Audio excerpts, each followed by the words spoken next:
Hello, this is David Dewar, and welcome to week 3 of my 21-week game project challenge. In this week, I'm going to show you a project I call DreadZilla.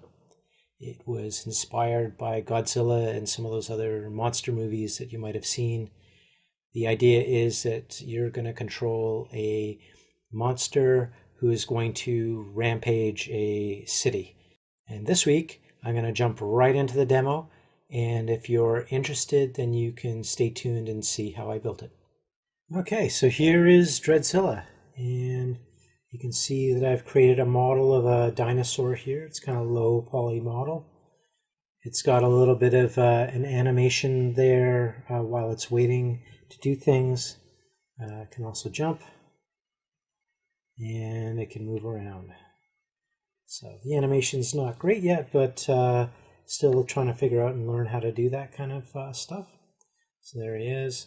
And we can pan around and see that I've built a little city here for DreadZilla to destroy. And so let's try that out.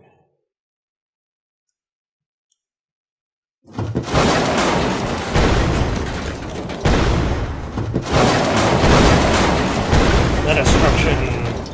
The power.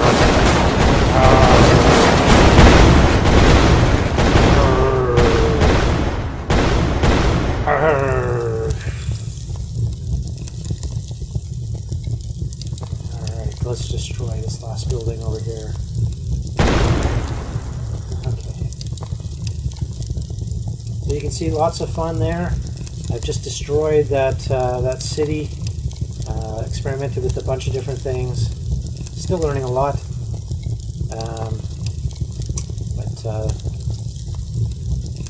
This is definitely a fun one.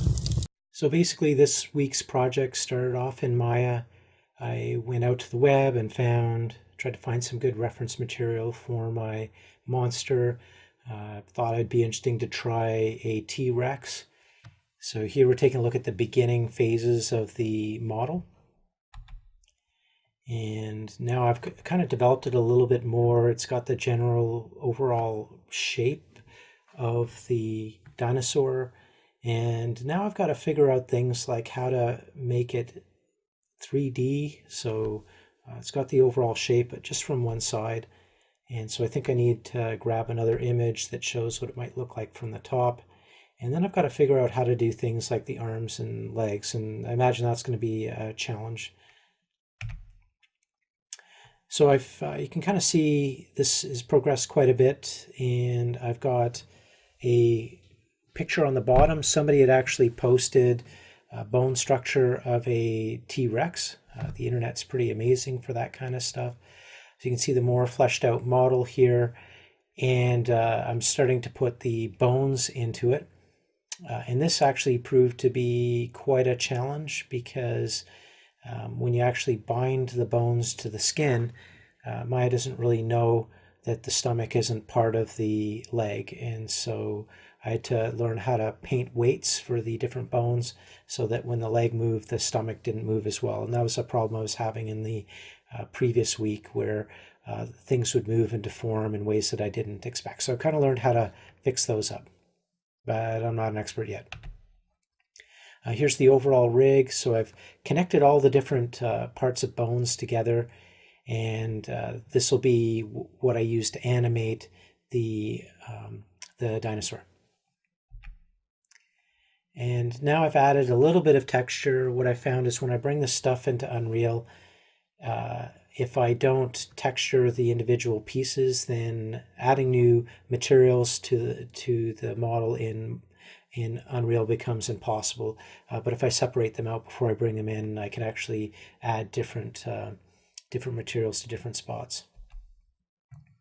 This is just a little bit of a render using Mental Ray and Maya, just to see what it would look like. It kind of looks quite low poly, but that's not necessarily a bad look. It's kind of in vogue these days.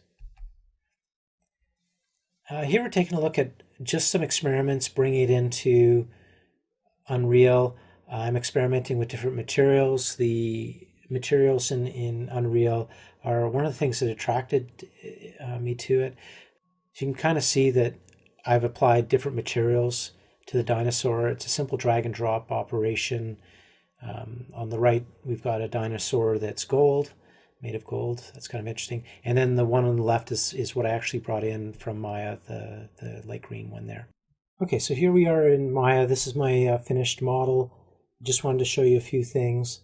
I've got the rig and the dinosaur.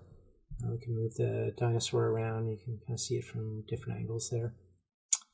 I can also select one of these items, these joints, and then I can move it so you can kind of see that in action. And what I used that for was basically creating some animations. And I was trying to figure out the best way to get these animations into Unreal, and one bit of advice was to basically do all the animations in one file and then export them to separate files, which I did. So here are all the animations together. So these are all the different bits and pieces that'll show up in the game. And what I've done is I've split them out by different segments. So I've remembered which frame is what. And there's a bit of an impedance mismatch between Maya and Unreal, and I haven't figured out quite the right magic yet. It's better than last week. Last week I was having some real trouble with this, and now it's mostly working, except it seems to be if I have really small animations, such as in the jumping, falling, and landing, that Unreal, for whatever reason, seems to lose frames, and I'm not sure why that's happening. So here we're taking a look at a terrain that I've created for the player. So it's basically terrain there. I've lined up a bunch of buildings and whatnot, and have created destructible meshes.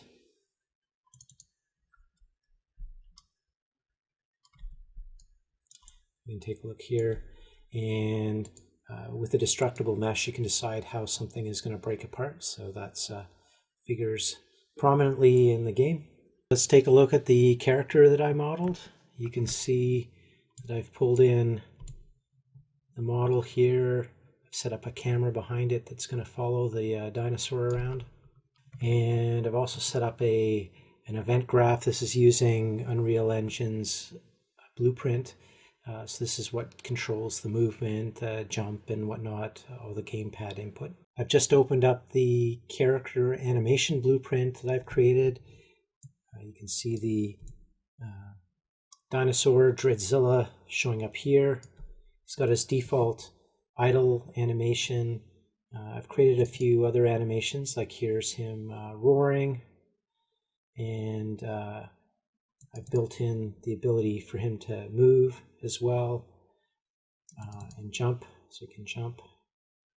And when he's jumping, he's in the air, just kind of hanging around, and then eventually hits the ground. So this event graph describes two of the variables that the character needs. Is it in the air? So that's controlling around the jumping and animations around that, and the speed it's got. So these are important for the state machine. And the state machine basically governs whether the character is running, whether it's jumping, it's in the air, and whatnot. That was DreadZilla. I hope you enjoyed the show. I'll be back next week.